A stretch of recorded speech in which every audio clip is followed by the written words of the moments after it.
जी, मुझे आ रही है। विभूति जी, आपको मेरी आवाज आ रही है? आ रही है। तो हम स्टार्ट करते हैं। जी। हाँ विभूति सन्नी जी, जी। आप फोन हाँ वापस देख लेते हैं हम। 10 मिनट बात कीजिए ना, थोड़ा मीटिंग में है वो।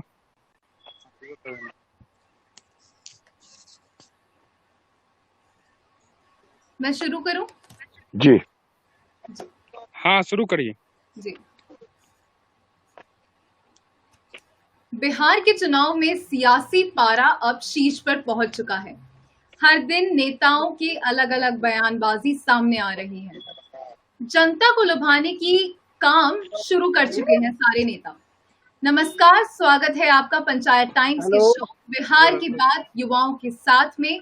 और आज हम बात करेंगे बिहार के ऐसे शहर के बारे में जो ट्रेड, इंडस्ट्रीज और मैन्युफैक्चरिंग के लिए अहम जगह मानी गई है। बिहार के पश्चिम भाग में गंगा नदी के तट तट पर स्थित एक ऐतिहासिक शहर है जिसका नाम है बक्सर।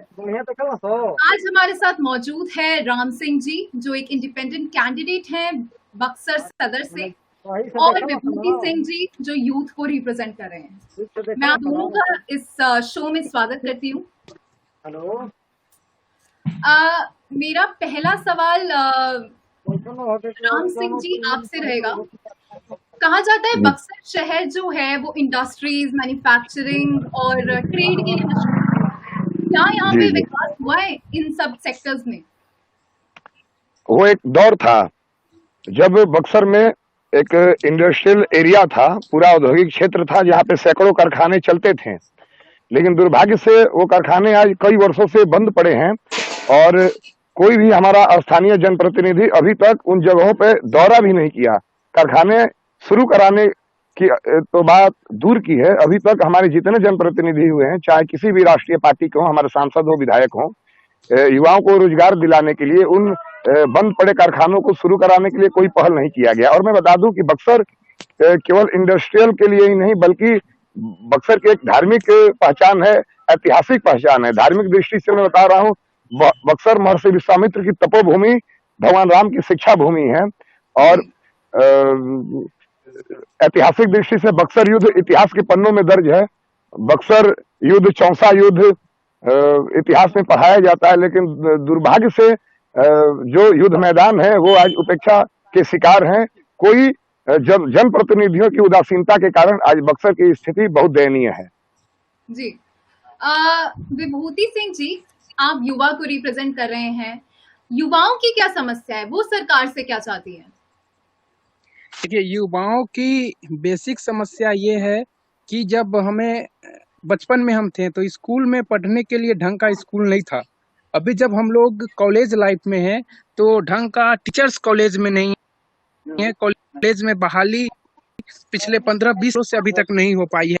और जब करते हैं गुणवत्तापूर्ण स्वास्थ्य की, जो कि आज बेहद जरूरी बात है, तो इसकी भी कमी हमें दिखती है। तो इसके लिए अभी जो वर्तमान सरकार है या विपक्ष में लोग हैं या कोई भी कैंडिडेट हो, वो उनका अगर चुनावी मुद्दा देखेंगे, नारा देखेंगे, तो लोगों को कन्विंस करते हैं तो वो अपने कास्ट बेसिस पे या जो उनका जो लोकल थीम है उनके टीका टिप्पणी करते हैं। जी। लेकिन जरूरत ये है कि हमें जो युवाओं की मुद्दे उस पे बात होनी चाहिए। जो हमारा युवा अभी तक जो झेल रहा है, नहीं हो पा रहा है, उसे एजुकेशन का बात कर ले, हेल्थ में बात कर ले, कुछ में व्यवस्था नहीं है। सुधार हुई है, लेकिन अभी जो हमारी एक पैरामीटर है, एक टारगेट होनी चाहिए, उससे हम बहुत पीछे हैं।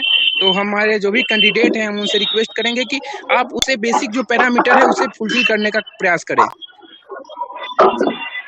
राम सिंह जी, युवाओं जी। को ये शिक्षा और बेरोजगारी की जो समस्याएं हैं, हर सरकार आती है, हर सरकार दावा करती है कि जी हाँ, हम रोजगार देंगे। अभी तेजस्वी यादव का हाल ही में बयान आया है कि जैसे अगर हमारी सरकार बनती है तो हम 10 लाख सरकारी नौकरियां युवाओं को देंगे। जी। तो आपको क्या लगता है, कोई सरकार ऐसी इस चीज पे काम कर रही है? हम लोग देखिए, देखिए, मैं बता रहा हूँ, जहाँ तक शिक्षा की बात है कि लगातार हम लोग छात्र राजनीति में मैं 12 वर्षों तक सक्रिय भूमिका निभाया हूँ।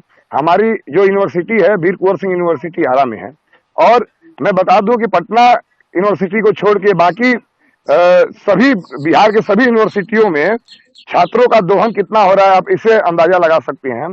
कि स्नातक करने में, बीए करने में छात्रों का 2 साल बर्बाद हो जाता है। 4 साल, 4.25 साल समय लगता है बीए स्नातक करने में। तो यह 2 साल का समय छात्रों का ऐसे ही बर्बाद हो जाता है। और शुरू से ही ये कोई 1 साल, 2 साल, 3 साल की समस्या नहीं है। हम लोग जब शुरुआत भी किए थे उससे पहले की, और यह स्थिति आज भी बरकरार है। तो किस सरकार से क्या उम्मीद हम लोग कर सकते हैं? और जहां तक शिक्षा की गुणवत्ता की बात है, तो सरकारी स्कूलों में आप तो पूरे बिहार ही नहीं, पूरे देश में बिहार के स्कूलों का मजाक उड़ाया गया। जब कोई पत्रकार जाता है और टीचर से संडे मंडे का स्पेलिंग पूछता है, उसे नहीं पता होता है, तो दिक्कत ये नहीं है। समस्या इससे बड़ी है कि आखिर किस व्यवस्था में वैसे शिक्षक चुन के आते हैं। कहीं ना कहीं जब शिक्षक को चुनने की बारी आती है तो वहां पे पैरवी देखा जाता है या फिर पैसे का नंगा नाच होता है, और फिर वैसे प्रक्रिया अपनाई जाती है जिसे संडे मंडे का स्पेलिंग नहीं आता है, जनवरी फरवरी की स्पेलिंग नहीं पता होती है, और वो आते हैं और उनकी बहाली हो जाती है और फिर उसे मजाक उड़ाया जाता है। तो कहीं ना कहीं जो पूरा ढांचा है वो पूरी तरह से ध्वस्त है। बिहार के लोग हैं, उन्हें पता है कि जो पूरी शिक्षा जगत का जो ढांचा है वो है ही नहीं, समाप्त है। स्कूलों में, अगर सरकारी स्कूलों में, अब सबसे बड़ा दुर्भाग्य ये भी है कि हमारे यहाँ एक विधायक हैं, बक्सर लोकसभा में लगभग 4 विधानसभा क्षेत्र है, एक विधायक है, 2 विधायक ऐसे हैं जिनका अपना प्राइवेट स्कूल चलता है। तो जिनके ऊपर जनता ने विश्वास करके उन्हें चुना है कि वो चुन के आएंगे और शिक्षा की स्थिति मजबूत करेंगे, अच्छी करेंगे, वो खुद प्राइवेट शिक्षा पे विश्वास करते हैं। तो फिर सरकारी सुविधा कहाँ से स्कूलों में मिलेगी, ये सोचनीय प्रश्न है। जी जी। मैं विभूति सिंह जी के पास आती हूँ। विभूति जी, आप ये बताएं, जैसे शिक्षा और रोजगार की तो बातें हर सरकार करती हैं, समस्याएं बहुत ज्यादा हैं। किसी सरकार ने आज तक अब इन 5 सालों में कोई ऐसा काम हुआ हो कि सरकार की मदद तरफ से आपको कोई डेवलपमेंट देखने को मिली हो अपने ही क्षेत्र में, कि जो आपने अपने टाइम में नहीं देखी थी, लेकिन हाँ अभी स्कूलिंग में चल रही है वो डेवलपमेंट? बिल्कुल, अगर हम सरकार के डेवलपमेंट की बात करें तो हम इससे नकार नहीं सकते हैं। वर्तमान सरकार ने काम की है।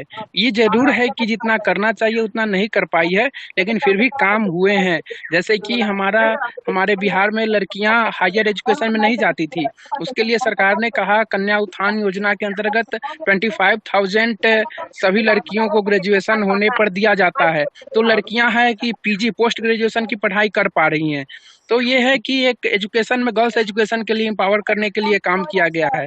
लगे हाथ अगर हम दूसरी ओर देखें तो जितने भी सरकारी भर्तियां हैं उसमें 35% गर्ल्स को रिजर्वेशन किया गया है, जो कि एक गर्ल्स सेफ्टी और वुमेन एम्पावरमेंट पे बहुत ज्यादा काम हुआ है। लगे हाथ अगर हम लड़कों के एजुकेशन पे बात करें तो मुख्यमंत्री जी का 7 निश्चय योजना में स्टूडेंट क्रेडिट कार्ड योजना था, उसका भी हमें व्यापक रूप से बिहार के विद्यार्थियों को लाभ हुआ है, बक्सर के छात्रों को लाभ हुआ है।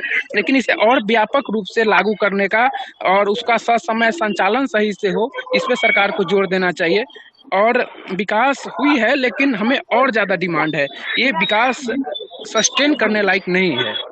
जी, हमारे साथ ईटीवी भारत से जुड़ चुके हैं शिव नारायण जी, जो जर्नलिस्ट हैं। मैं आपका स्वागत करती हूँ। शिव नारायण जी, मैं आपसे ये सवाल पूछना चाहती हूँ। रोजगार की समस्या बहुत है। जर्नलिस्ट के लिए भी बोला जाता है कि 1,500 करने के लिए राजी हो जाते हैं जर्नलिस्ट महीने की तनख्वाह से। तो क्या ये सब सच है कि सरकार इन सब पे काम करती है रोजगार के मुद्दों पर? पहले मैं पंचायत टाइम्स को धन्यवाद देना चाहता हूँ, और कुछ तकनीकी दिक्कत आ रही है, मैं सवाल क्या आप रिपीट कर सकती हैं? जी जी। शिवनारायण जी, मेरा सवाल ये था कि जैसे रोजगार जो है उसकी काफी दिक्कत है युवाओं की। कहा जाता है ये मुद्दे जो है शिक्षा और रोजगार हर सरकार उनको उठाती है लेकिन पूरा नहीं करता है। जर्नलिस्ट की नौकरी भी लोग जो जर्नलिस्ट है वो 1,000 रुपए में करने के लिए राजी है। तो क्या कोई सरकार काम कर रही है इन मुद्दों पर?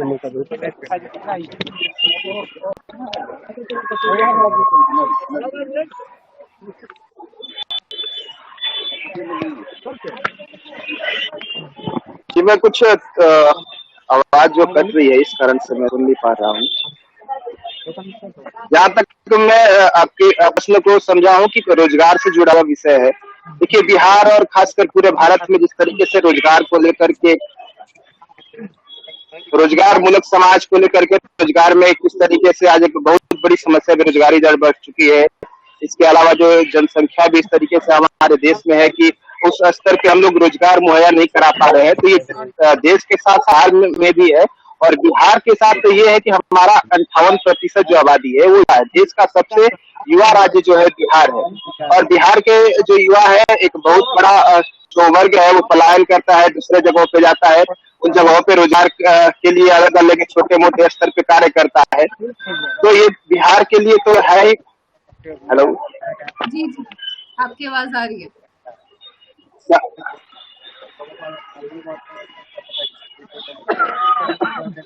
हाँ, तो मैं इसी विषय पे कह रहा था कि जो वर्तमान सरकार है या भविष्य में जो भी सरकार बिहार पे अपना सत्ता के लिए दावा कर रही है, तो उनके लिए एक सबसे बड़ी समस्या हमारा संपर्क टूट गया है शिव नारायण जी से।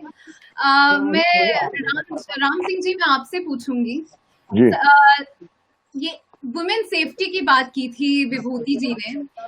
अभी हाल ही में बक्सर की एक घटना सामने आई थी गैंगरेप की। क्या सरकार उसमें काम कर रही है? प्रशासन, पुलिस क्या काम कर रही है? ये कोई घटना पहली बार नहीं घटी है। और मैं बता दूं कि घटना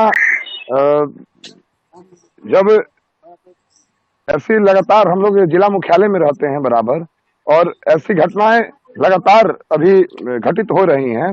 और प्रशासन क्या काम कर रहा है आप सबको पता है। सबसे बड़ी बात है, मैं आपको बता रहा हूँ हेलो, कि जब से हाँ, हेलो जी, आपकी आवाज आ रही है, आप बोलिए। नहीं, जब से शराबबंदी, देखिए कहाँ से किसका तार जुड़ा है। जब से शराबबंदी लागू हुई है उसके नहीं बाद भैया, हरेक भैया पंचायत मना में, कर दिए थे कि केवल बोतल में।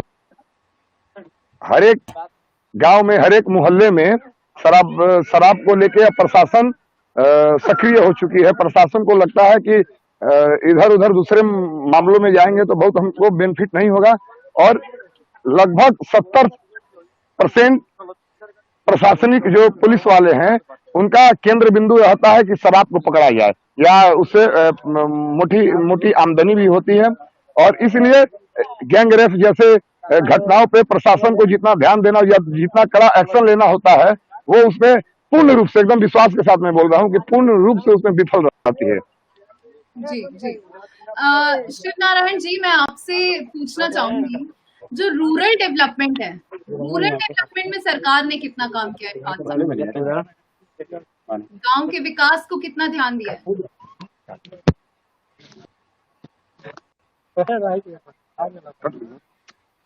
हेलो, हेलो, मेरी आवाज आ रही है आप तक? आवाज आ रही है। जी। शिव नारायण जी के साथ हमारा संपर्क फिर से टूट गया है, कुछ नहीं होता। विभूति जी, मैं आपके पास वापस आती हूँ। जी, हमारे जो दो मुद्दे हैं, ये रोजगार और शिक्षा के लिए, इस बार 2 यंग लीडर्स भी हमारे साथ जुड़ रहे हैं, जिनको युवा नेता कहते हैं, चिराग पासवान जी और तेजस्वी यादव जी। आपको क्या लगता है कौन सा युवा किस कैंडिडेट को ज्यादा पसंद कर रहे हैं? देखिए, हम कंपैरिजन करें तो दोनों अपने आप में एक अलग पहचान रखते हैं। तेजस्वी यादव जी हो या तेज प्रताप यादव जी हो, दोनों का है। लेकिन अगर दोनों में चुनने की बात होगी तो हम बेशक जो ज़्यादा शिक्षित है, ज़्यादा समझदार है, हम उन्हें चुनेंगे।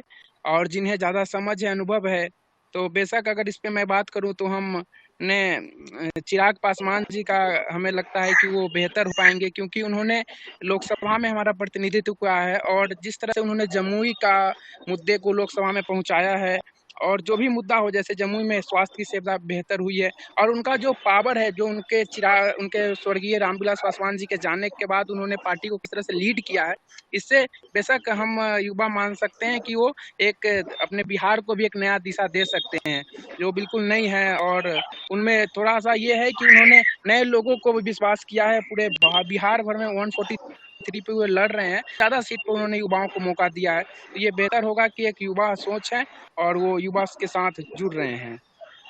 जी, शिव नारायण जी, मैं आपसे पूछ रही थी, जो रूरल डेवलपमेंट है, रूरल डेवलपमेंट, गांव का विकास कितना हुआ है बक्सर शहर में? ये 5 साल में गांव के विकास को भी एक अहम मुद्दा बनाया गया है।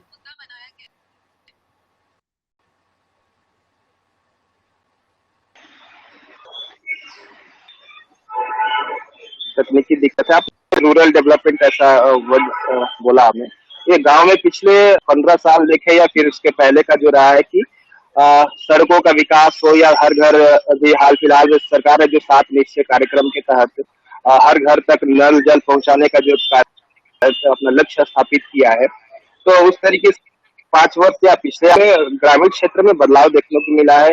खासकर जो बिजली है, बिजली को लेकर के भी लोगों में ये रहा है कि हम लोग अपने समय में देखते थे, जब हम लोग छोटे थे बचपन में, तो गांव में बिजली नाक के बराबर थी, खंभे देखने को नहीं मिलते थे। लेकिन आज के समय में ऐसा है कि आप 1 से 2 घंटे, मुश्किल से 3 घंटे तक बिजली कटती है और गांव में बिजली रहती है और नेटवर्क कनेक्शन हो। तो इन सब जो बुनियादी जरूरतें जो थी, जो आपको आम जन के लिए एक मुहैया कराया जाना था, तो उनका परिपूर्ति हुआ है, वो पूर्ति है।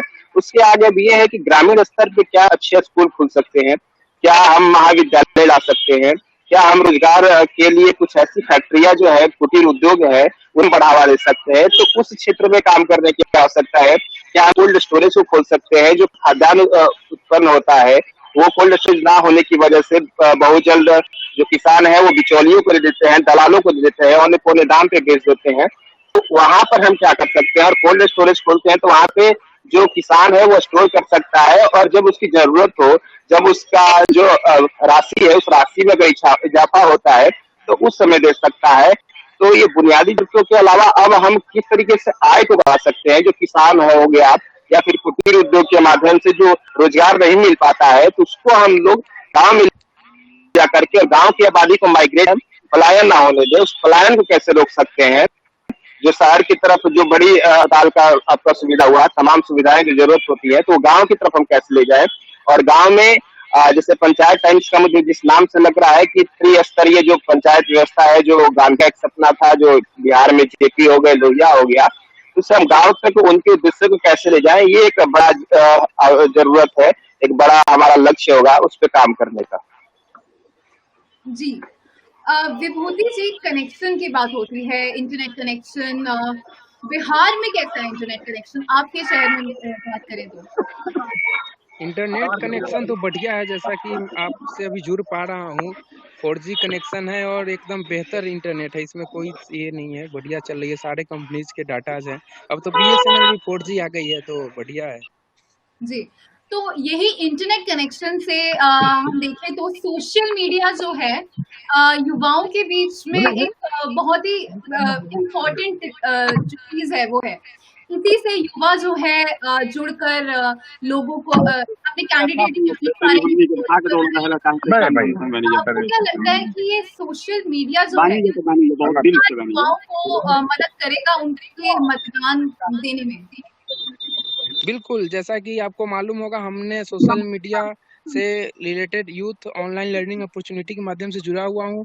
तो एक ये मैसेज है, जो लोकल यूथ है वो देखते हैं सोशल मीडिया को एक सोशल चेंज जो रियल मायने में है, उस पे लोग काम कर रहे हैं। जैसा कि हमें किसी पॉलिटिकल लीडर ने अगर कोई कास्ट से रिलेटेड बात की है, तो उसको तुरंत वीडियो क्लिप करके यूट्यूब पर और फेसबुक पर डाला जाता है, तो लोग उसे देखते हैं कि यार हम क्यों इन्हें चुने, जो ये अभी डेवलपमेंट का बात हो रही है, इसमें इन्होंने कास्ट की बात करी है। तो एक पॉजिटिव चेंज चैलेंज है, जैसे कि किन्हीं कैंडिडेट हैं जिन्होंने अपना नॉमिनेशन दाखिल किया, उनका एफिडेविट इंटरनेट पर अवेलेबल होता है, उन्हें लोग स्क्रीनशॉट लेकर अपलोड करते हैं कि इनका क्रिमिनल बैकग्राउंड है या अच्छे हैं, तो लोग ये आसानी से यूथ तक बात पहुंच पाती है कि कौन अच्छे कैंडिडेट है कौन नहीं। अगर यूथ समझ जाते हैं तो वो अपने फैमिली मेंबर को भी समझाते हैं कि किन्हें चुनना चाहिए, कौन हमारे लिए अच्छे हैं और कौन नहीं अच्छे हैं। सभी का ट्रैक रिकॉर्ड दिखता है, जो सोशल मीडिया पर यूथ आइकन और लीडर्स हैं, जो कैंडिडेट हैं, उनका प्रीवियस वर्क हम सोशल मीडिया के माध्यम से देख पाते हैं कि उन्होंने क्या किया है क्या नहीं किया है। ये भी है कि आज चुनाव के समय अचानक से आए हैं या पहले से एक्टिव हैं, तो ये सब हमें सोशल मीडिया के थ्रू पता चलता है, जो कि पॉजिटिव है, अच्छी बात है। जी, शिवनारायण जी, सोशल मीडिया जो है वो युवाओं के लिए एक बहुत अहम रोल प्ले करता है अपना मतदान देने के लिए। तो आपको क्या लगता है, जैसे सोशल मीडिया में फेक न्यूज़ जो है वो भी बहुत फैलती है, तो युवा उससे उस चीज़ को कैसे समझेंगे?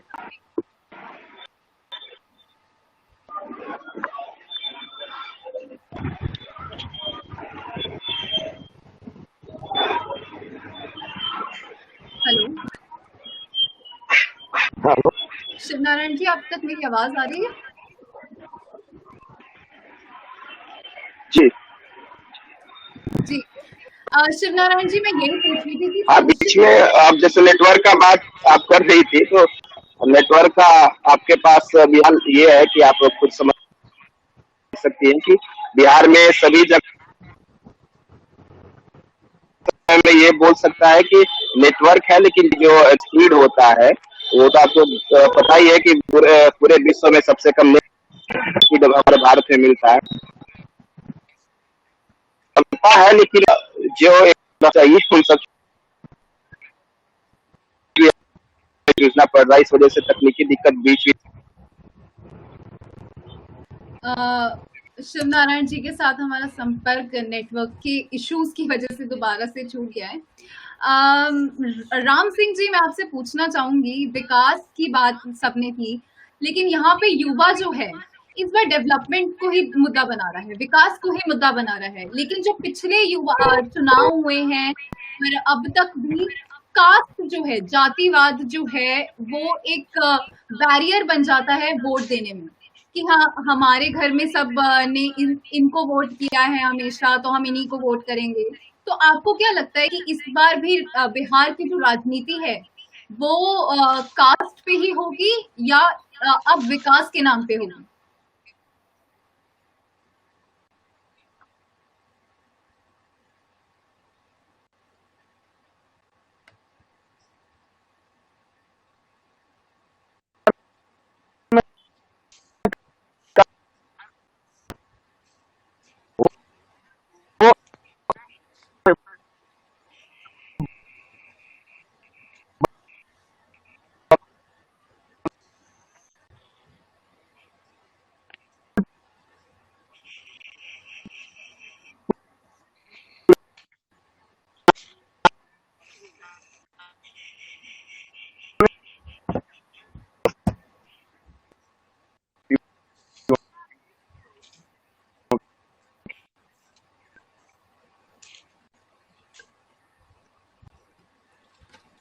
राम सिंह जी की आवाज हम तक पहुंच नहीं पा रही है।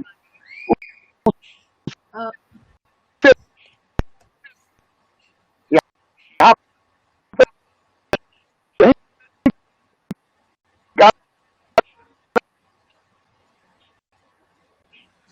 विभूति जी, सोशल मीडिया की हमने बात की, युवाओं से फेक न्यूज जो है वो आप लोग कैसे पहचानते हैं कि क्या न्यूज सही है और क्या न्यूज फेक है, क्योंकि इस पे तो आपका वोट डिपेंड करता है।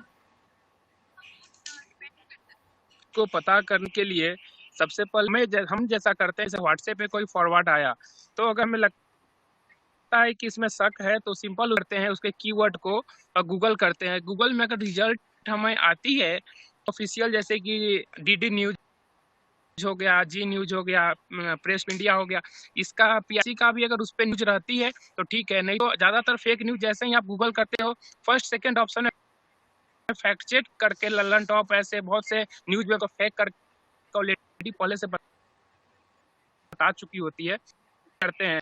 और जैसे ही पता चलता है कि न्यूज हम अपने जुड़े सोशल मीडिया रिलेटेड में हम जो चाहते हैं अवेयर रही है, इससे बचने का जरूर। जी जी जी शिवनारायण जी, सब फेक न्यूज की बात हुई, लेकिन लॉ जो है वहाँ का अभी भी थोड़ा पीछे ही है। लॉ भी अभी भी कोई ढंग से कार्य नहीं किया जा रहा है। तो आपको क्या लगता है बक्सर शहर में लॉ होगा? लॉ मतलब आप किससे रिलेट कर रही हैं? मैं प्रॉपर से नहीं समझ पा रहा हूँ। जी शिवनारायण जी, मेरे कहने का मतलब है जो लॉ एंड ऑर्डर है वहाँ का, जैसे अच्छा, रेप हाँ है, टेपरिंग हाँ होती हाँ है और हत्याएं हो जी। जाती हैं, तो इन सब के लिए जो लॉज हैं वो अभी तक एक स्ट्रिक्ट लॉज नहीं बनाए गए। तो कब ये सारे लॉज स्थापित होंगे, क्योंकि जंगल राज जैसा लग रहा है, गुंडा राज हो रहा है। हाँ जी, आप जिस लॉ ऑर्डर की आप बोल रही हैं कि बक्सर शहर में क्या स्थिति है, देखिए इम्प्लीमेंट सही तरीके से हम बोल सकते हैं कि नहीं हो रहा है। कानून का जो भय है, जो कानून का डर रहना चाहिए अपराधियों में, उसकी कमी आई हुई है हाल फिलहाल के कुछ वर्षों में। लेकिन अगर तुलनात्मक रूप से हम देखें तो बिहार का हम देखते हैं कि जो दो नेतृत्व रहा है लालू प्रसाद यादव का, और 15 साल के बाद नीतीश कुमार का रहा है। लालू के समय उनकी वाइफ राबड़ी देवी भी रही थी। तो दो चीज यहाँ पर ये है कि 15 और 15 वर्ष की तुलना करें तो इस समय स्थिति सही है, लेकिन पिछले 2-3 सालों में लॉ ऑर्डर को लेकर के काफी चैलेंज बिहार सरकार ने, बिहार की जनता ने देखा है। सरेआम जो तमाम घटनाएं होती हैं, हाल फिलहाल में बक्सर में 1-2 घटनाएं ऐसी हुई हैं, तो इसे इम्प्लीमेंट सही तरीके से नहीं किया जा रहा है। और कहीं ना कहीं ये एक तरीके से राज्य सरकार का कहीं ना कहीं इसमें कमी था कि उन लोगों ने जो पहले पिछले 2005 से लेकर के 2012-13 तक मुझे याद है कि हम लोग उस समय देखते थे कि घटनाएं काफी कम होती थी, या फिर जो बहुत कम मतलब स्तर पे सुनने को मिलता था, उनका मात्रा कम होता था। लेकिन अब यह है कि बक्सर जैसे शहरों की बात करें तो यहाँ पे चोरी छिनैती हो गया, या फिर मैं तो देखता हूँ कि जो 7-8 क्लास में पढ़ने वाले बच्चे हैं, जो बढ़िया जो वहाँ के बक्सर के हमारे स्कूल है डीएवी फाउंडेशन हो गया, तो 2-3 ऐसी घटनाएं हुई है कि उन लोगों ने मर्डर किया है। 7-8 क्लास में पढ़ने वाला बच्चा ने मर्डर कर दिया है। ये एक बहुत बड़ा चैलेंज है सोसाइटी के लिए, खास करके कि हम कहाँ जा रहे हैं, और वहाँ पर कानून का जो जानकारी नहीं है बच्चों को, जो भय नहीं है। सबसे बड़ा कारण यही हो सकता है कि कानून के बारे में भय नहीं होना। मैं मर्डर मारूंगा तो मुझे कुछ नहीं होने वाला है, या फिर जो पुलिसिंग है वो पुलिसिंग सही तरीके से नहीं हो पा रही है।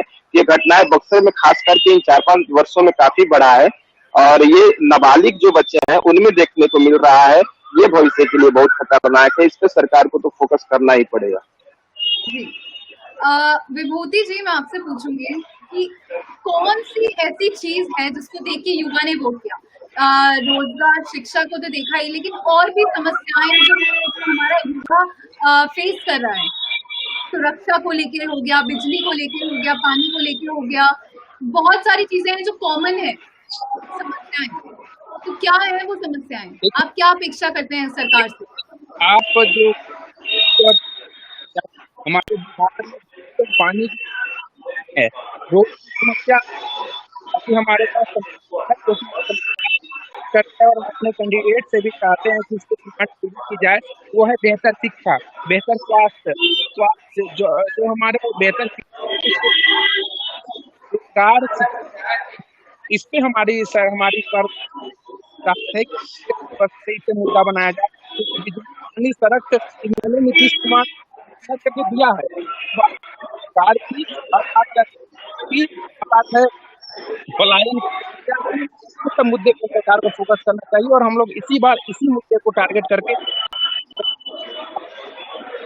और जो मुद्दे से भटक लेकिन हमारी पूरी कोशिश है लोगों को उनका एक ही हमारा जो मुद्दा है वो होना चाहिए, डेवलपमेंट का होना चाहिए, बेटर है।